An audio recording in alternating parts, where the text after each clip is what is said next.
I was debating on whether or not I was going to talk about this, but then I decided I was because I went about it a little bit differently than I usually do.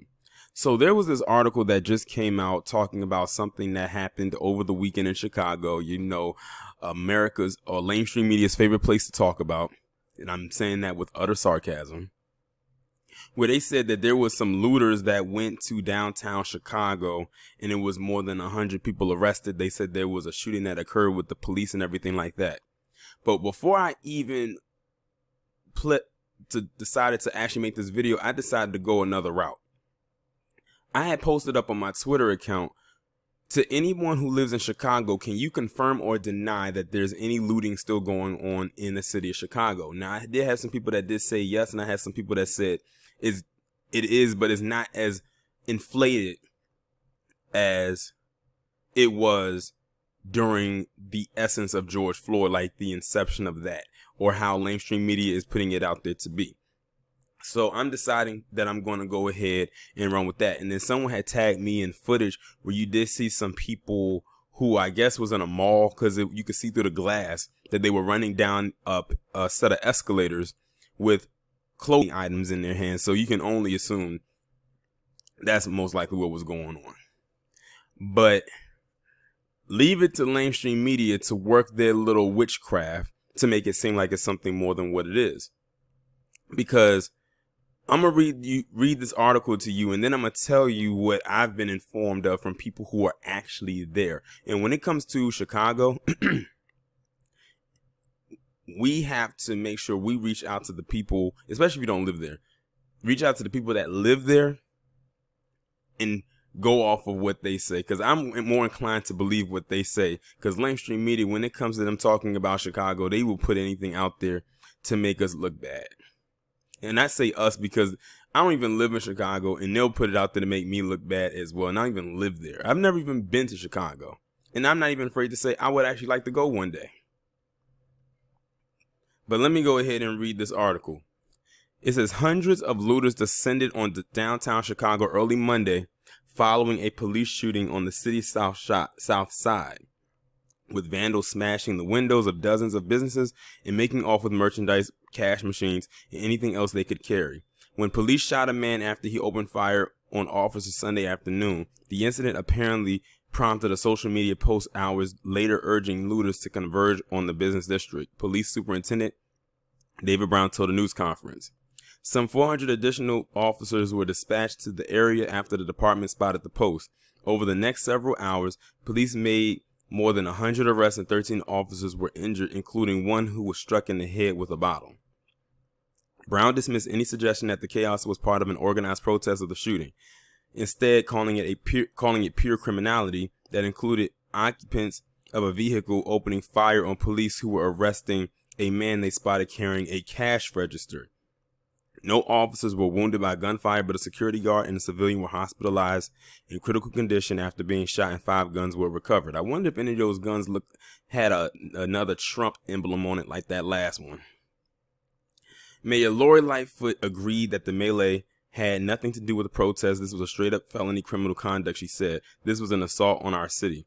What they also need to do is, and this is something I've always heard because I've always heard how segregated Chicago is, a lot of the people that come down there and they incite these kinds of things, to my knowledge, a lot of the times they're not even from Chicago.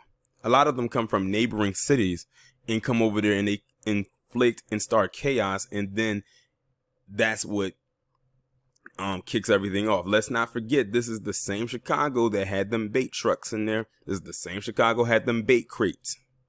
So don't put it past them. And like they said, Chicago is a very segregated city. Probably one of the, if not the most segregated city in America today.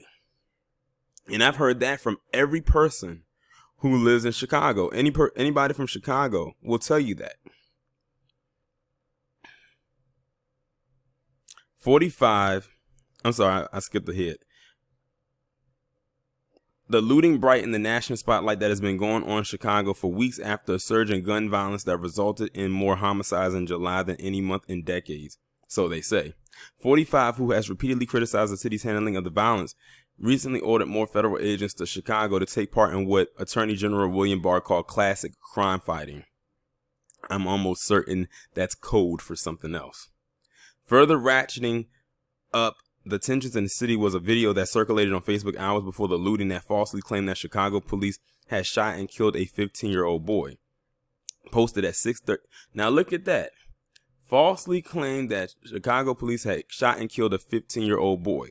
So it makes you wonder, who put that out there? Because I just said that you probably had someone that's going to ignite something, that's going to try to kick something off to get something started, which is what I lead to believe that's why a lot of other stuff happens. And I'm willing to bet they probably won't put any faces out there. I don't want to jump the gun, but this is Chicago we're talking about. This is going to be business as usual for them. Posted at 6:30 p.m. Sunday, the video shows upset residents confronting officers near the scene where officers shot and wounded an adult suspect who they said had fired at them that day.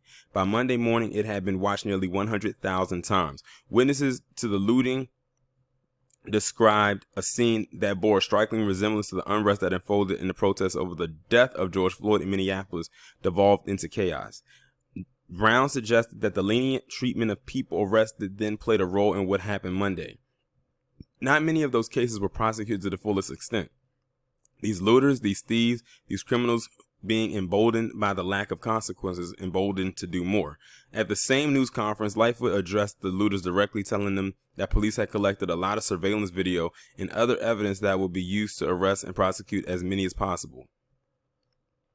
Very interesting choice of words, Lori Lightfoot. Let me read that again. Lightfoot says that they, and I'm paraphrasing now, that they collected a lot of surveillance video and other evidence. Now, let me get this correct. Y'all have surveillance video footage now. Let me also say this. Every article that I've ever read about Chicago when it comes to the violence that happens there, I've never seen those words pop up in any article saying that they have surveillance footage, except for what happened with the French actor. But now they have surveillance footage. Where was this surveillance footage all these other times? And I've always heard people who live in Chicago say there's cameras everywhere in the city.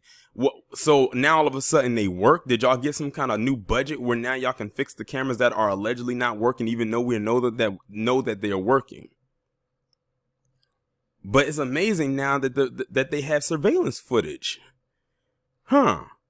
Are you trying to say that the cops weren't the ones doing it this time? So now the surveillance cameras work, but they don't work any other time and y'all don't have a suspect. Notice now that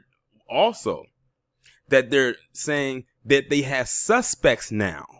At one point, you will always hear there's no suspects in custody. Now you keep hearing that there are suspects. I'm like, people, connect the dots here. It's really not that hard. Let's be some analytical thinkers here. You went from having no footage to no suspect to suspect. After 45 says he's going to bring in federal agents. They don't have me fooled, and I hope they don't have you fooled either.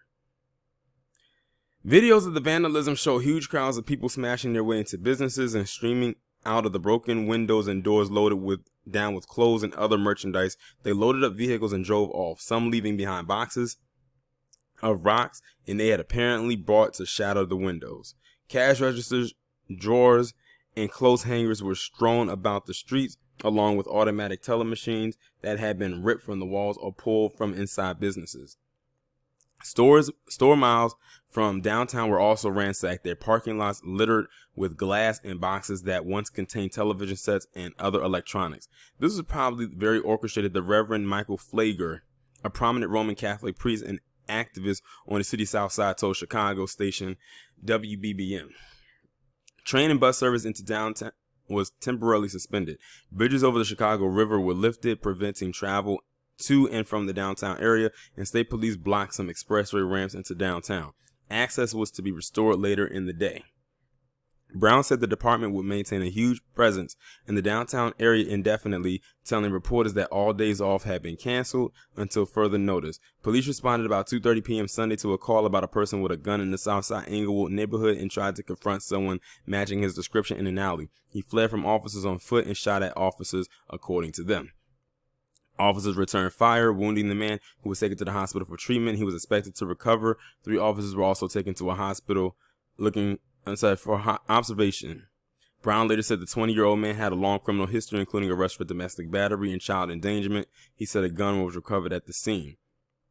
Notice that we don't even know who the 20-year-old is. They just said that they're 20. I mean, you might as well go to distance.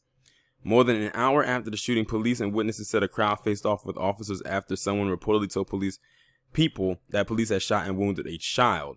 That crowd eventually dispersed. The police later came back across a social media post about a caravan of cars being prompted to go to our downtown to loot, Brown said. Now look at that. So it went from them shooting at a 20-year-old man to them shooting at a child. So somebody, like I said, put something out there to ignite this. I'm willing to bet, like I said, this is something that happens quite often. This is within 15 minutes, we responded, and almost immediately the caravan is in our downtown area. There's some spooky stuff going on in Chicago. But like I said, that part about the surveillance is the one that really got me. That part really, really caught my attention. But I'm going to leave that one up to y'all because I'm curious, especially if you are a subscriber from Chicago. Y'all let me know because y'all are there. So y'all would definitely know more. Like y'all have the actual real story of what's going on, or just tell me from your perspective what's going on. Because, you know, mainstream media, when it comes to Chicago, they have a hard on for it. And they love to put out their own little narrative about it any chance they get.